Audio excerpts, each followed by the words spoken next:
తాకట్లో ఉన్న మీ బంగారాన్ని విడిపించి ఆ రోజు ఆన్లైన్ రేటుకి కొంటాం. Sharma gold company. నమస్తే, వెల్కమ్ టు సుమన్ టీవీ. ఈరోజు ఘోర విషాదకరమైనటువంటి ఘటన ఒకటి జరిగింది. మహారాష్ట్ర ఉప ముఖ్యమంత్రి అజిత్ పవార్ తను ప్రయాణిస్తున్నటువంటి ఆ ప్లేన్ క్రాష్ కావడంతో స్పాట్లోనే ఆయన మంటల్లో కాలి చనిపోయారు. చాలా బాధాకరమైన విషయం. మహారాష్ట్ర రాజకీయాల్లో ఆయన చక్రం తిప్పే స్థాయిలో ఉన్నటువంటి నాయకుడు ఒక్కసారిగా ఈ పెను ప్రమాదంలో చనిపోవటం బాధ కలిగిస్తున్నటువంటి విషయం. అసలు ఈ ప్రమాదం అసలు ఎలా జరిగింది, దీనికి కారణం ఏంటి, రకరకాల అనుమానాలు, కొన్ని విశ్లేషణలు బయటకు వస్తూ ఉన్నాయి. కొంత మనం ప్రయత్నం చేద్దాం, వాస్తవ పరిస్థితి ఏంటి, అసలు నడిపే వాళ్ళకి, పైలట్లకి, ఏటీసీకి ఎలాంటి పరిస్థితులు ఉంటాయి, విజిబిలిటీ లేనప్పుడు ఏంటి సిచ్యువేషన్, వీటన్ని గురించి కొంత మనం సమాచారం తీసుకునే ప్రయత్నం చేద్దాం. లైవ్ కాల్లో జాయిన్ అయ్యారు వి మధుసూదన్ రెడ్డి గారు, రిటైర్డ్ ఎయిర్ ఫోర్స్ అధికారి. సార్తో మనం మాట్లాడే ప్రయత్నం చేద్దాం. సార్ నమస్కారం. నమస్తే అండి. సార్, వార్త మీరు కూడా వినుంటారు, అజిత్ పవార్ గారు అకాల మరణం చెందారు. అతను ప్రయాణిస్తున్నటువంటి ప్లేన్ క్రాష్ కావడంతో.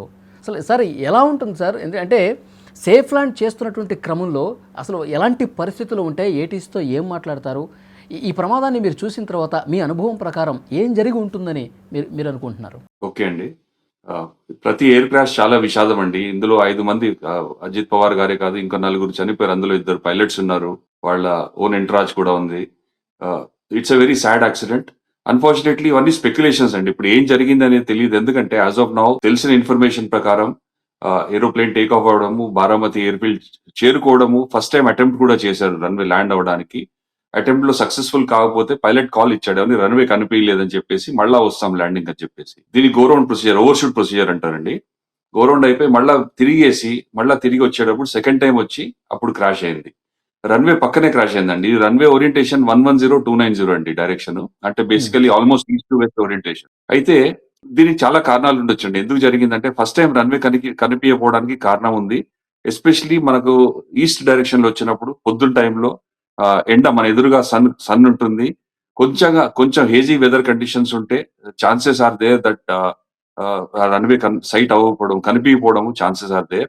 ఆ తర్వాత గో రౌండ్ అయిపోయి మళ్ళా రన్వే ఇన్ సైట్ అని కాల్ ఇచ్చారని చెప్పి విన్నా నేను. అంటే రన్వే కనిపిస్తుందని పైలట్ చెప్పడము, ఆ తర్వాత రెడార్ స్కోప్ లోంచి ఎయిర్ క్రాఫ్ట్ మాయమవడము, ఆ తర్వాత క్రాష్ అవ్వడం జరిగిందండి. కారణాలు చాలా ఉండొచ్చండి. ఫస్ట్ టైం ఒకటేమో one is there carrying a VIP. Normally ఇలాంటి సిచ్యువేషన్స్ లో విఐపిని క్యారీ చేసేటప్పుడు they are pressures on the air crew pilots to make sure, అంటే వీలైనంత తొందరగా ల్యాండ్ అవ్వాలి, కరెక్ట్ గా ల్యాండ్ అవ్వాలనే ప్రెషర్ ఒకటి ఉంటుంది. ఫస్ట్ టైం రన్వే సైట్ అవ్వలేదు, మిస్ అవడంతో ప్రాబబ్లీ అనుమతి ఇవ్వకుండా ఉండాల్సిందంటారా? ఎందుకంటే ఉదయం కావటం, పొగమంచు కావటం, విజిబిలిటీ లేదని చెప్పి ఒకసారి సేఫ్ ల్యాండ్ చేయకుండా గాల్లోని చక్కర్లు కొట్టిన పరిస్థితుంది. కాబట్టి 8 గంటల 40 నుంచి 45 నిమిషాల సమయంలో జరిగింది. కాబట్టి అంత ఉదయాన్నే వాతావరణం కూడా సరిగా కాదు, మీరు 9 తర్వాత మీరు వెళ్ళండి అని చెప్తే బాగుండేదంటారా? అది తెలియదండి. ఫస్ట్ ఆఫ్ ఆల్ వెదర్ ఎలా ఉందనేది. ఇప్పుడు ఈ బారామతి ఎయిర్ఫీల్డ్ లో ఇన్స్ట్రుమెంట్ ఎయిడ్స్ ఏమీ లేవు. అంటే ల్యాండింగ్ కు సహకరించే ఇన్స్ట్రుమెంట్ ల్యాండింగ్ సిస్టమ్ ఏది లేదు అక్కడ. సో ఇన్స్ట్రుమెంట్ ల్యాండింగ్ సిస్టమ్ ఉంటే దానికి ప్లేన్ ని గైడ్ చేస్తుందండి. ఎగ్జాక్ట్లీ కరెక్ట్ గా అప్రోచ్ మీద, కరెక్ట్ లైన్ లో, కరెక్ట్ గ్లైడ్ పాత్ మీద రావడానికి అవకాశం ఉంది. అది లేదు కాబట్టి విజిబిలిటీ, ఇవాళ మార్నింగ్ వెదర్ కండిషన్ చూస్తే విజిబిలిటీ వాజ్ ఫైన్. అక్కడ విజిబిలిటీ ప్రాబ్లం లేదు. ఎందుకంటే గ్రౌండ్ లో ఉంటే విజిబిలిటీ చూసేది గ్రౌండ్ మీద నించొని చూస్తారండి. Visibility was perfect.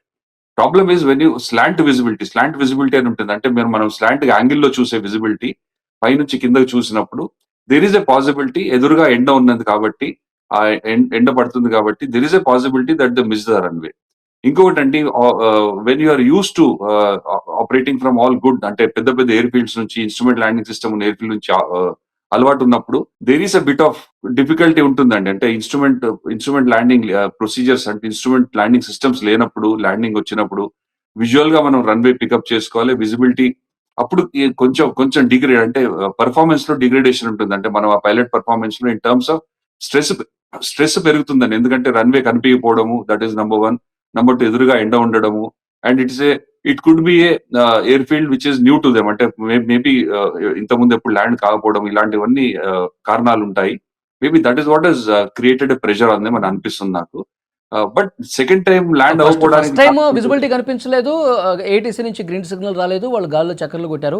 రెండోసారి విజిబిలిటీ ఉంది, మాకు రన్వే కనిపిస్తుంది అన్నారు, తర్వాత మళ్ళీ రన్వే మీదకి వెళ్తే అది రన్వే కాదు. ఏంటి ఈ ఈ ఈ కన్ఫ్యూజ్ ఎందుకు వచ్చిందంటారు? లేదు, కన్ఫ్యూజన్ ఏం లేదండి. ఫస్ట్ టైం వాళ్ళు వచ్చారు, రన్వే కనిపించలేదు. గో రౌండ్ ప్రొసీజర్ అంటే కరెక్ట్ గా అప్రోచ్, వాళ్ళు ఇన్స్ట్రుమెంట్స్ మీద కరెక్ట్ గా గ్లోబల్ పొజిషన్ సిస్టమ్ ఉంటుంది, జీపీఎస్ మీద వాళ్ళు కోఆర్డినేట్స్ పెట్టుకుని ఉంటారు రన్వేది. దాని ప్రకారం వచ్చారు. వస్తే వాళ్ళకి కనిపించలేదు, కనిపించకుండా ల్యాండ్ ఎలా చేస్తారు, అందుకని ఓకే గో రౌండ్ ప్రొసీజర్ చేశారు, వెళ్ళారు. వెళ్ళి తిరిగి వచ్చారు. తిరిగి వచ్చినప్పుడు ఆ క్రాష్ అయింది కూడా పక్కనేనండి, అంటే రన్వే పక్కనే క్రాష్ అయింది. 110 డైరెక్షన్ లో వచ్చారు, runway exactly next to the runway, runway పక్కనే క్రాష్ అయింది ప్లేన్. ఆ పిక్చర్స్ చూస్తుంటే, విజువల్స్ చూస్తుంటే తెలుస్తుంది. అంటే సెకండ్ టైం ఎందుకు జరిగింది అనే దానికి చాలా కారణాలు ఉండొచ్చండి. టెక్నికల్ ప్రాబ్లం ఏమైనా ఉందా ప్లేన్ లో, అంటే వాళ్ళు ల్యాండింగ్ కి వస్తున్నారు, రావాల్సిన వాళ్ళు స్ట్రైట్ గా వస్తున్నారు ల్యాండింగ్ కి, వచ్చే టెక్నికల్ ప్రాబ్లం ఏమైనా ఉండిందా, లేదా కంట్రోల్ మ్యాల్ ఫంక్షన్ ఏమైనా అయిందా, ఇంకేదన్నా టెక్నికల్ డిఫెక్ట్ ఉందా తెలియదండి. కరెక్ట్ రన్వే మీద దిగింది అంటున్నారా? రన్వే మీద ఎగ్జాక్ట్ రన్వే మీద దిగలేదు. రన్వే కి లెఫ్ట్ సైడ్ న కింద అక్కడ క్రాష్ అయిందండి. అంటే కొంచెం అక్కడ అండ్యులేటింగ్ టెరైన్ ఉంది, కిందకి చిన్న హిల్ అంటే హిల్ కాదు ఇది, ప్లెయిన్ ఏరియా నుంచి కింద ల్యాండ్ స్లోప్ ఉంది కింద లెఫ్ట్ సైడ్ లో, ఆ స్లోప్ లో క్రాష్ అయిందండి పక్క. సో ఎందుకు క్రాష్ అయిందని చెప్పడం చాలా, వీ కెనాట్ యాక్చువల్లీ అంటే ఇట్స్ స్పెక్యులేషన్ ఓన్లీ, అంటే మనం ఏదో చెప్పు ఇలా జరుగుండొచ్చు అనుకోవడం తప్పితే కరెక్ట్ గా ఎందుకు జరిగిందంటే, ఇప్పుడు accident aircraft accident investigation bureau వాళ్ళు ఇన్వెస్టిగేషన్ స్టార్ట్ చేసి ఉంటారండి. And they will take out the black box, అంటే accident data recorder, flight data recorder తీస్తారు. తీసిన తర్వాత will get exactly cockpit voice recorder తీస్తారు. ఇవి దొరికితే విల్ ఎగ్జాక్ట్లీ నో ఏంటి జరిగిందని తెలుస్తుందండి. As of now it's all speculation, అంటే మనం ఇలా జరిగిండొచ్చు అని అనుకోవడం తప్పితే ఇలా జరిగిందని చెప్పడానికి లేదు. So maybe very soon we will know the తీవ్రత అనేది అంత ఎక్కువగా ఉండడానికి అవకాశం ఏంటి సార్? అంటే రన్వే మీద దిగింది సరే, సేఫ్ ల్యాండ్ కాలేదు, ఇబ్బంది ఏర్పడింది, అది పల్టీలు కొట్టింది, ఒక్కసారిగా ముక్కలు అయిపోవటం, బ్లాస్ట్ అయిపోవటం, మంటలు రావటం, అంటే ఎందుకు ఈ విధంగా పరిస్థితి ఉందంటారు? పల్టీలు కొట్టడం అంటే ల్యాండింగ్ వచ్చేటప్పుడు ఇవన్నీ ఈ planes normal speed, landing speed is definitely about 200 plus kilometre speed లో ఉంటుందండి, close to about 250 kilometre speed లో ఉంటుంది. ల్యాండ్ అయ్యేటప్పుడు మనం చెప్పలేమండి, అంటే ఏంటి జరిగింది, ఎలా జరిగింది అనేది చెప్పడం చాలా కష్టం. అంటే ప్రాబ్లం ఏమైనా అయిందా, వాళ్ళకి టెక్నికల్ డిఫెక్ట్ ఉందా, లేదు ప్లేన్ లో ప్రాబ్లం అయిందా, లేదు విజిబిలిటీ కారణంగా వాళ్ళు రన్వే చూడలేకపోయారా, ఇవన్నీ స్పెక్యులేషన్స్ తప్పితే తెలియదండి. Unless but as of now అలా ఏం అనిపించలేదు. అంటే ఏమన్నా ఎమర్జెన్సీ ఉంటే డెఫినెట్లీ కాల్ ఇచ్చేవాళ్ళు, మాకు ఇది సో ఇట్స్ ఎమర్జెన్సీ ఉంది అని కాల్ ఇచ్చేవాళ్ళు. అలాంటి కాల్స్ ఏం రాలేదు. So we are not very sure ఏంటి జరిగింది అనేది. ఓకే సార్, ఇంకొకటి మొత్తం ఎప్పుడు వాస్తవాలన్నీ కూడా బయటకు వచ్చే అవకాశం ఉంది సార్? ఏం జరుగుతుంది? అంటే ఇప్పుడు యాక్సిడెంట్ ఇన్వెస్టిగేషన్ బ్యూరో వాళ్ళు అక్కడ చేరుకుని ఉంటారండి. మేబీ ఇప్పుడు ద టెయిల్ పోర్షన్, అంటే air craft tail portion intact గా కనిపిస్తుంది రెకేజ్ లో. సో ఇన్ ఆల్ ప్రాబిలిటీ ప్రతి ప్లేన్ లో నార్మల్ గా ఫ్లైట్ డేటా రికార్డర్ ఆ పోర్షన్ లోనే ఉంటుందండి, అక్కడ టెయిల్ పోర్షన్ లో, because that is a portion which normally doesn't get damage. So దాన్ని వెలికి తీసి దాని తర్వాత దాన్ని స్టడీ చేస్తే డెఫినెట్లీ తెలుస్తుందండి. అంటే దాన్ని ల్యాబ్కు పంపించి అనాలిసిస్ చేయాలి కదా సార్? అంటే ఎన్ని రోజుల్లో జరిగే అవకాశం ఉంది? మేబీ 2-3 days అండి అట్ ద మోస్ట్. అంతే అంతే. ఓకే సరే, ఈ ప్రమాదం జరిగిన తర్వాత ఏంటి సార్ మనం నేర్చుకోవాల్సినటువంటి పాఠాలు ఏంటి? ఇక ముందు భవిష్యత్తులో ఇవి జరగకుండా ఉండాలంటే ఏం చేయాలంటారు? ఏంటండి ఇప్పుడు నేర్చుకోవాల్సిన ఏంటంటే, ప్రతి యాక్సిడెంట్ తర్వాత దేర్ ఆర్ లెసన్స్ లెర్న్ చాలా ఉంటాయండి. Okay, like as a see ఇందులో మేబీ ద పర్సీవ్డ్ ప్రెషర్, అంటే ప్రెషర్ లో ఉన్నారా వీళ్ళు, ఏంటి ల్యాండ్ అవ్వాలి, విఐపి ఉన్నాడు ఆన్ బోర్డు, వీళ్ళని తొందరగా ల్యాండ్ అవ్వాలి అనే ప్రెషర్ లో ఉన్నారా, that is one issue. Second is visibility condition, మనం వెదర్ బాగాలేనప్పుడు ఛాన్సెస్ తీసుకోవద్దు, ఎట్టి పరిస్థితులు కూడా ఛాన్సెస్ తీసుకోవద్దు. యూ జస్ట్ గో బ్యాక్, అంటే నియరెస్ట్ డైవర్జన్ కి వెళ్ళి ల్యాండ్ అవ్వచ్చు. Maybe they could have gone and landed at Pune, మళ్ళీ తర్వాత they could have come back, land అయిన తర్వాత మళ్ళీ తిరిగి వచ్చే అవకాశం ఉంది. దానివల్ల డిలే అవుతాయి. డిలే అయినా పర్లేదు కానీ ఇలాంటి సేఫ్టీ ఆస్పెక్ట్స్ లో ఏమాత్రం ఛాన్స్ తీసుకోవద్దు అనేది చాలా ఇంపార్టెంట్. అంటే రైట్ డెసిషన్ తీసుకోవడానికి ఆ పైలట్ మెంటల్ కండిషన్ కూడా దోహదపడుతుంది కదా సార్? మెంటల్ కండిషన్ ఇందులో ఏం లేదండి. It's a very safe aeroplane. Bombardier B-45 Lear is a very very safe aeroplane. అంటే పైలట్ వాళ్ళిద్దరు వెరీ ఎక్స్పీరియన్స్ పైలట్స్ అండి. Captain Kapoor is more than 15,000-16,000 hours of experience. Shambhavi Pathak, incidentally Shambhavi Pathak is an air force officer daughter అండి. That's what నాకు తెలిసింది.